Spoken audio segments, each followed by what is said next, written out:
Hello दोस्तों, आज हम आए हैं मंदसौर में। वर्तमान के मध्य प्रदेश का एक समृद्धशाली जिला मंदसौर कभी इतिहास के पन्नों में दशपुर के नाम से जाना जाता था। यहाँ का वीर योद्धा यशोधर्मन, जिसने हूणों के आक्रमण से भारत को बचाया था, उसकी गौरवशाली विजय गाथाओं का यह आधार, यह क्षेत्र सदैव खुशहाल रहा है। तो वहीं वर्तमान में इसकी एक पहचान है पशुपतिनाथ महादेव मंदिर के नाम से।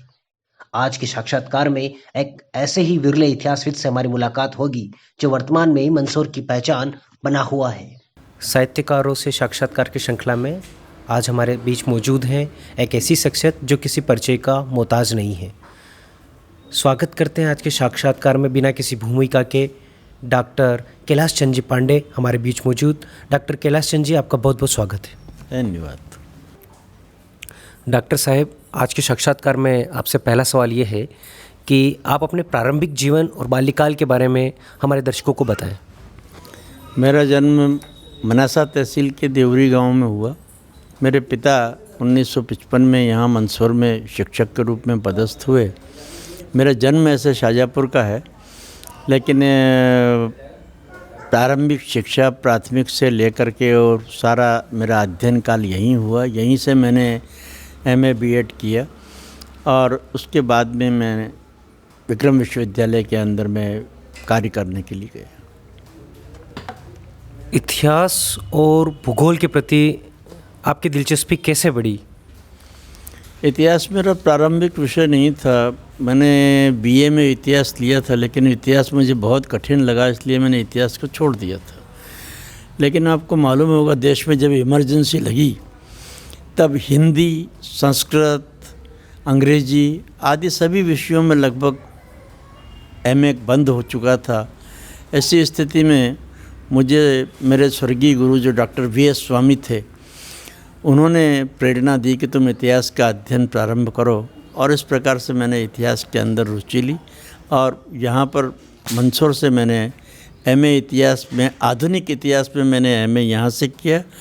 बाद में मैंने प्राचीन इतिहास में एमए रतलाम कॉलेज से किया, और फिर प्राचीन भारतीय इतिहास एवं संस्कृति एवं पुरातत्व विषय के अंदर मैंने उज्जैन विक्रम विश्वविद्यालय से एमए की डिग्री प्राप्त की। आपने डॉक्टर वाकणकर जी के साथ, डॉक्टर रघुवीर सिंह जी के साथ व क्षेत्र के कई अन्य इतिहासकारों के साथ कार्य किया। इन सभी इतिहासकारों के साथ आपने क्या समानताएं पाई? समानता अध्ययन और उसके तरीके की समानता रही होगी। सबसे पहला मेरा संपर्क महाराष्ट्र और रघुवीर सिंह से 1977 में आया, जब मैं बीएड के अंदर एक मंदसौर ज़िले के पर्यटन स्थल और इतिहास के ऊपर मुझे एक कार्य करने के लिए दिया, प्रोजेक्ट वर्क करने के लिए दिया था।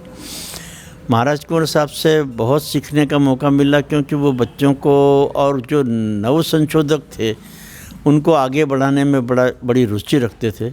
लेकिन चूंकि उनका विषय मध्यकाल था और मैंने आधुनिक इतिहास में एमए किया था, इसलिए मेरा संपर्क ज्ञान ज़्यादा उनसे नहीं बढ़ पाया।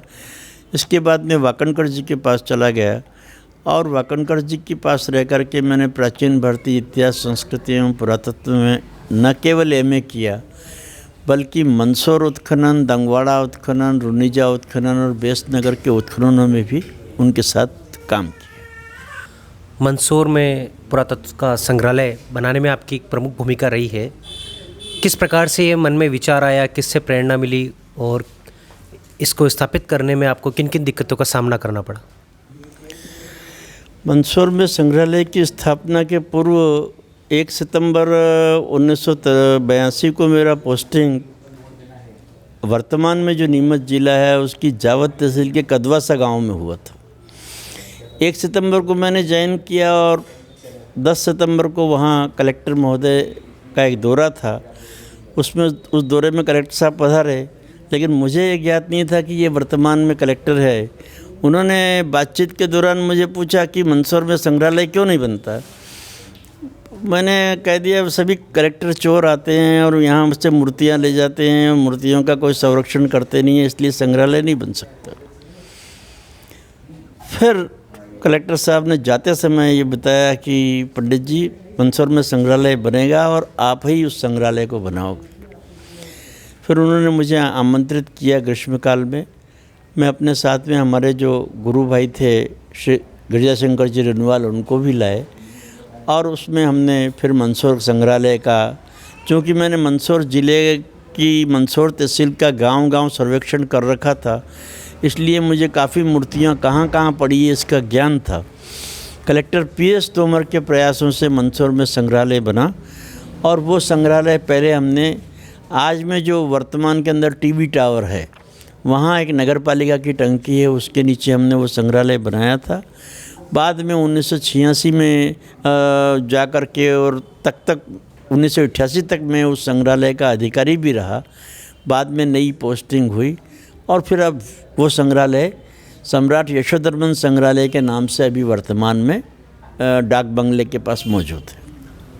मोड़ी भाषा और मोड़ा भाषा जिसका जिक्र किया है, तो हमें जानना चाहेंगे कि इन दोनों भाषाओं में अंतर क्या है और वर्तमान में कितने व्यक्ति हैं जो इनके जानकार हैं और इतिहास में इनका महत्व क्यों है। मोड़ी और मुड़ा ये दोनों लिपियां हैं, ये इनका संबंध भाषा से नहीं है।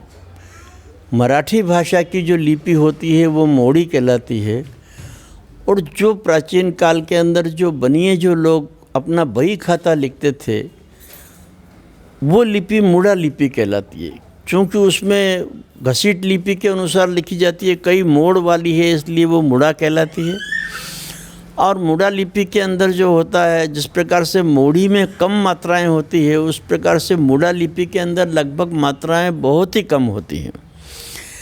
अब मुड़ा लिपि, मोड़ी लिपि का भी विलुप्त भाषा लिपि है, क्योंकि अब उसको लिखने वाले नहीं हैं। लेकिन फिर भी महाराष्ट्र में और कई अन्य जगह ऐसी है जहां अभी ये मोड़ी लिपि सिखाई जाती है, लेकिन मुड़ा लिपि का अब कोई प्रयोग नहीं करता है, ये एक लुप्त लिपि हो गई है। लेकिन मेरे गुरुजी के आशीर्वाद से मैं इस लिपि का जानकार था और अभी मैंने यहाँ पर सेठ गनेड़ी वाला जो हैं उनके संस्थान में लगभग 3,500 पत्र मुड़ा लिपि के अंदर हैं। उन मुड़ा लिपि के पत्रों का मैंने वाचन किया है और उस दौरान हमने काफ़ी कोशिश की कि कहीं भी हमको इस लिपि का जानकार और व्यक्ति मिल जाए, लेकिन जहाँ तक मुझे ज्ञात है मध्य प्रदेश में अभी मुड़ा लिपि का कोई जानकार व्यक्ति नहीं। आपने स्वतंत्रता संग्राम आंदोलन और आंदोलनकारियों के ऊपर भी अपना शोध कार्य किया। आपने कई पुस्तकों में अध्ययन किया, कई पुस्तकों का अध्ययन किया, कई ताम्रपत्रों का वाचन किया, कई सनदों का पाठन किया। तो हमारे दर्शकों को बताएं आप कि आपने किन किन गाँवों का इस दौरान सर्वेक्षण किया, क्या क्या दिक्कतें आपको सामने आई। मैंने मंदसौर ज़िले की मंदसौर तहसील, मल्हारगढ़ तहसील, नीमच तहसील और जावद तहसील का एक एक गांव मैंने घूमकर देख रखा है। प्रत्येक गांव का मैंने विलेज टू विलेज सर्वे किया है। पहले मैं भारत सरकार की ग्राम संरक्षण योजना के अंतर्गत दिल्ली में कार्यरत था। उसके अंतर्गत मैंने मंदसौर तहसील का काम किया, लेकिन फिर मुझे उस काम का एक नशा सा हो गया था। घर में रहना मेरे लिए गर्मी के समय में संभव नहीं था, इसलिए मैं निरंतर सर्वेक्षण करता रहा और लगभग 1,500 से ज़्यादा गाँवों का मैं अभी तक विलेज टू विलेज सर्वेक्षण कर चुका हूँ। पहले प्रारंभिक जीवन में मैंने यही सर्वेक्षण साइकिलों से ही किया। मंदसौर तहसील, मल्हारगढ़ तहसील और नीमच तहसील को मैंने सब साइकिलों से सर्वेक्षण किया। लेकिन जावद तहसील के अंदर मैं जो ये पेट्रोल गाड़ी है इससे मैंने काम किया है और अब मैं 67 पार करके 68 में रन कर रहा हूँ। अब मैं विचार कर रहा हूँ कि मनासा तहसील जो मेरी खुद की जन्मस्थली है और उस तहसील का मुझे अभी सर्वेक्षण करना बाकी है। मंदसौर का एक विस्तृत इतिहास रहा है, आपके द्वारा किए गए शोध कार्यों से हमें जानकारी मिली है। हिंगलाजगढ़ पर आपने सर्वप्रथम अपना सर्वेक्षण कार्य, शोध कार्य संपन्न किया था। हम जानना चाहते हैं कि मंदसौर का एक संक्षिप्त इतिहास और मंदसौर के अविभाजित ज़िले का एक संक्षिप्त इतिहास के बारे में आप हमें दर्शकों को जानकारी दें। जहाँ तक मंदसौर है, मध्य प्रदेश में 4 ही प्राचीन नगर है।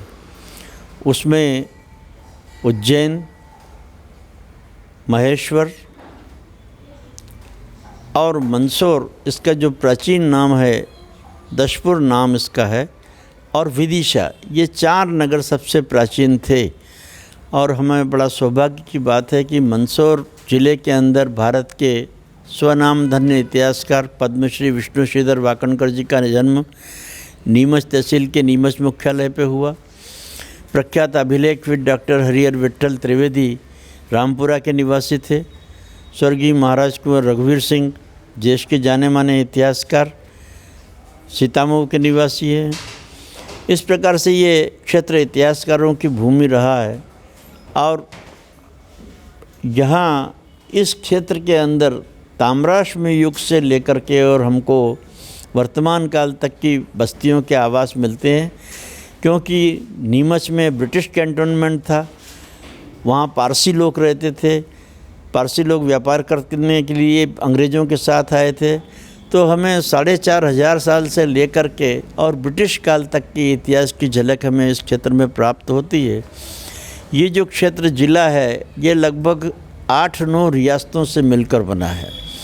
इसमें ग्वालियर रियासत का सबसे बड़ा भाग है, फिर होरकर रियासत है, फिर मेवाड़ की उदयपुर रियासत का भाग था।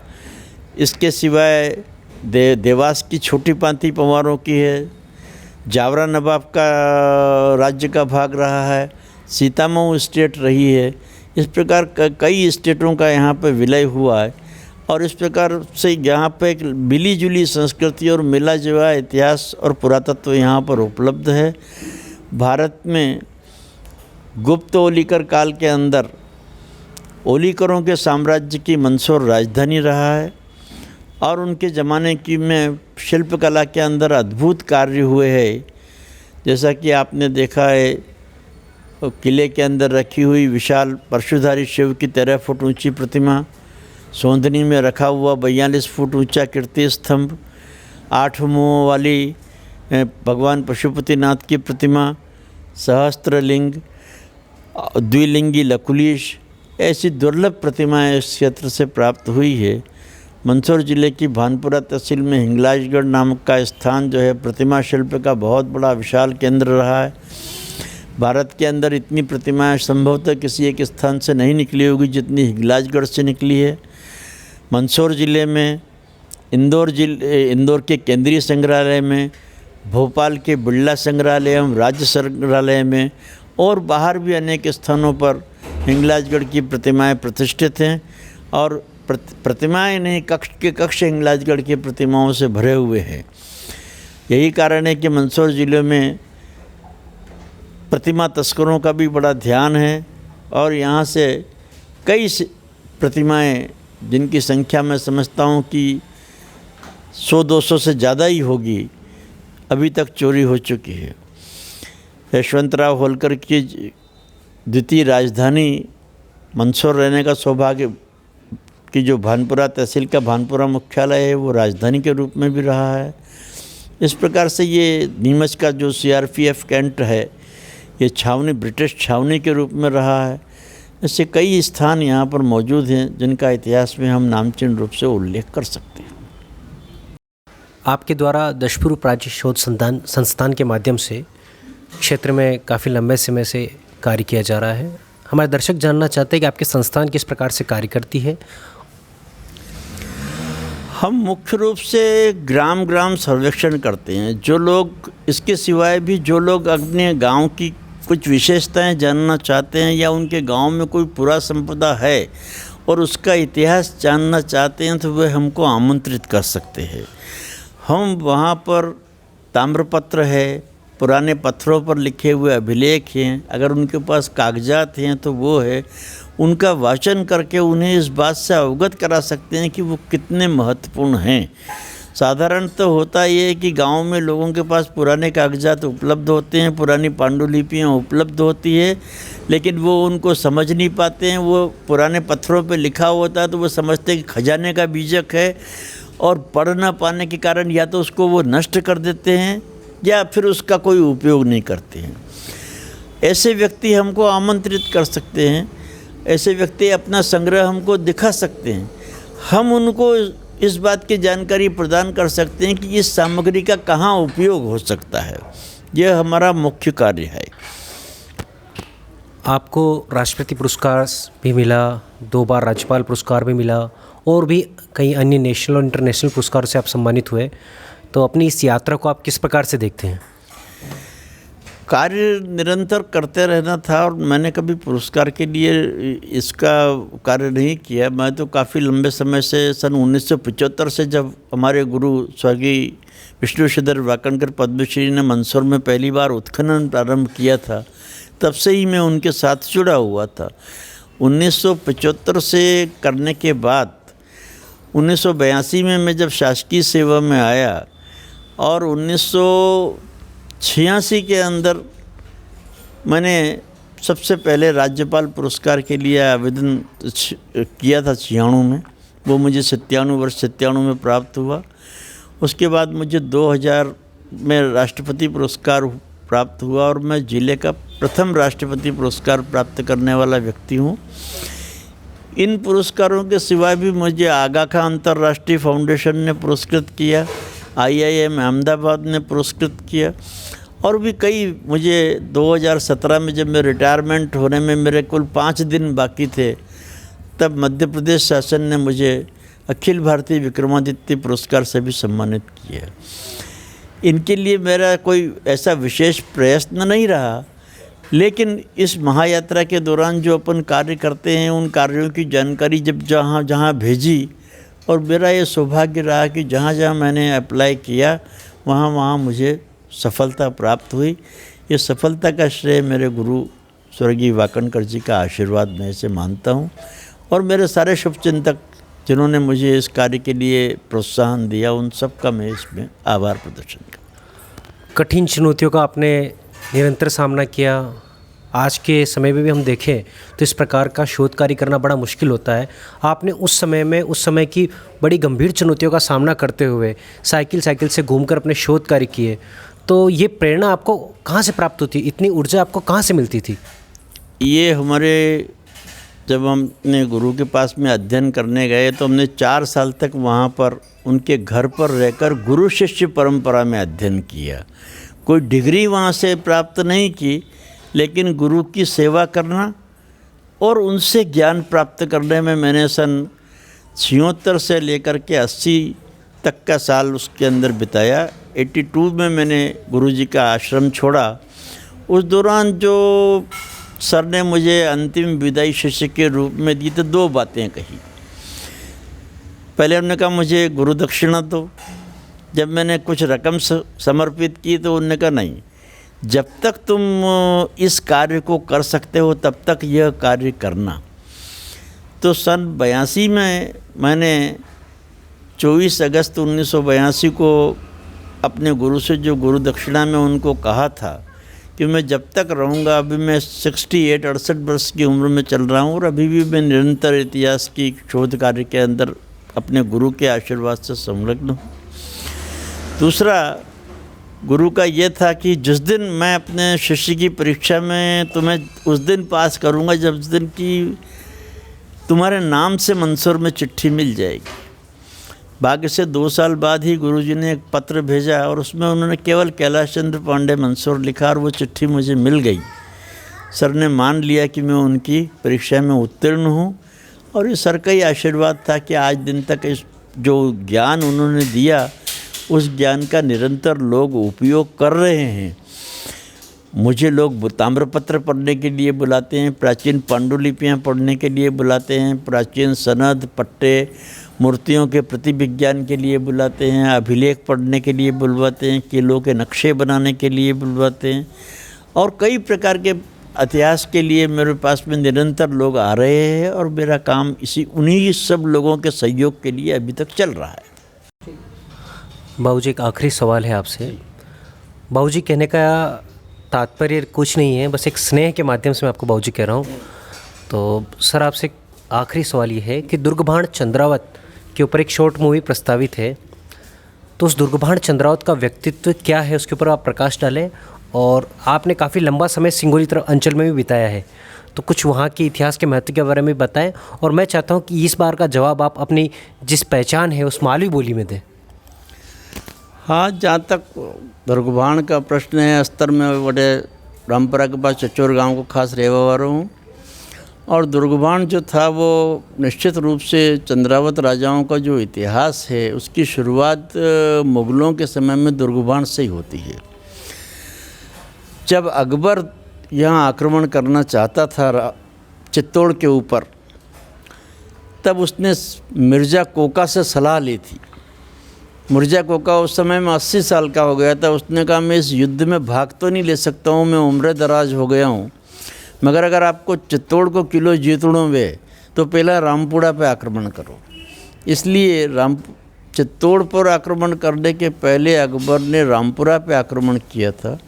और चूँकि उस समय में दुर्गबाण जो था वो महाराणा से नाराज़ था, उस समय में उदयपुर अस्तित्व में नहीं थी, और उनके नाराज़गी के कारण जो था उसने युद्ध तो लड़ा, लेकिन उसमें उसकी पराजय हुई और बाद में उसने मुग़लों की सूबेदारी को स्वीकार कर लिया। दुर्गबाण के बारे में जो भी पाटनामे में बहुत विस्तृत जानकारियां हैं, लेकिन दुर्भाग्य से पाटनामे की जो जानकारियां हैं वो प्रामाणिक नहीं है, उनमें तिथियों में बहुत दोष है। लेकिन मुग़ल अखबारात में जो और दूसरे ग्रंथों में उनकी जानकारी बहुत अच्छी है, और उसके ऊपर निश्चित रूप से जो आप बना रहे हैं वो बहुत अच्छा बनेगा, ऐसा मेरा विश्वास है। बाबूजी, सिंगोली क्षेत्र में आपने काफ़ी लंबे समय तक सेवाएं दी हैं अपनी शिक्षक के रूप में, और एक सदैव एक अच्छे शिक्षक के रूप में आप रहे हैं। आपके कई शिष्य अभी वर्तमान में कई बड़े पदों पर हैं। हम जानना चाहते हैं कि सिंगोली अंचल में जो आपका कार्यकाल बीता वो किस प्रकार से बीता। सिंगोली के पास जो धारड़ी नाम का गांव है, वहाँ से कदवासा जब जाते हैं तो 1 सितंबर 1982 को मैंने वहाँ कदवासा में ज्वाइन किया था। और फिर बाद में उस समय में शासकीय आदेश के अंतर्गत यह आदेश प्राप्त हुआ कि शालेय पत्रिकाएं निकाली जाए, तो मैंने एक हस्त की लिखित पत्रिका निकालने का निर्णय लिया। हिल्लोर नाम की पत्रिका निकाली थी, और उसमें जावत तहसील का जो सबसे पहला ग्राम सर्वेक्षण था, कदवासा से लेकर सिंगोली तक के मैंने 65 गांवों का वहाँ सर्वेक्षण करके और वहाँ का इतिहास तैयार किया था। यद्यपि पाषाणकालीन कुछ उपकरण हमें प्राप्त हुए, लेकिन वहाँ प्राचीन अभिलेख हमें प्राप्त नहीं हुए। वो जो सिंगोली का क्षेत्र है वो सारा 17वीं 18वीं शताब्दी के पुरावशेष हमको वहाँ प्राप्त होते हैं। लेफ्टिनेंट कर्नल जेम्स स्टॉट जब उदयपुर से बूंदी की यात्रा पे जा रहा था, तब वो सिंगोली रुका था, और सिंगोली के ठाकुर का उसने वर्णन किया है कि वो काफ़ी गरीबी स्थिति में था। उसने मोरवन के तालाब का उल्लेख किया है कि मोरवन के तालाब में पारस पत्थर रखा हुआ है, वहाँ उसको लोगों ने बताया था। मोरवन के एक जैन मंदिर की भी उसने जानकारी दी थी। बाद में हमारे मित्र, हमारे जो सर थे गिरिजाशंकर जी रुनवाल, जो डिकेन में पदस्थ थे, उन्होंने कुछ शैल चित्रों की खोज की थी। उस शैल चित्रों की खोज के दौरान डॉक्टर वीएस वाकणकर वहाँ पधारे थे। उसके बाद प्रख्यात शैल चित्र संशोधक ऑस्ट्रिया के एरविन न्यामर आए। फिर मेरा एक लेख जो है जर्मनी की एक पत्रिका में छपा, उसके आधार पर डॉक्टर लोथार वांके और टेलनर भी वहाँ जावत क्षेत्र की रॉक पेंटिंग के सर्वेक्षण के लिए आए थे। इस प्रकार अभी मैंने कलेक्टर अनुपम राजन साहब के आदेश से पूरी जावत तहसील के एक एक ग्रामों का अध्ययन सर्वेक्षण किया है, और उसकी रिपोर्ट जो है पंडित शिवनारायण गौड़ स्मृति ग्रंथ के अंदर प्रकाशित होना प्रस्तावित है। उस लगभग 100 पृष्ठ की वो रिपोर्ट बनी है, और उसमें काफ़ी रोचक जानकारियाँ आपको प्राप्त होगी, ऐसा मेरा विश्वास है। यह थे हमारे बीच इतिहास की एक मूर्धन्य हस्ती डॉक्टर कैलाश चंद जी पांडे साहब का मैं बहुत बहुत धन्यवाद देता हूं कि उन्होंने हमें अपना कीमती समय दिया। पांडे साहब, आपका पुनः बहुत बहुत धन्यवाद, आपने अपना कीमती समय प्रदान किया। सभी दर्शकों की ओर से मैं आपका बहुत बहुत धन्यवाद। और मेरे भी आप आभार।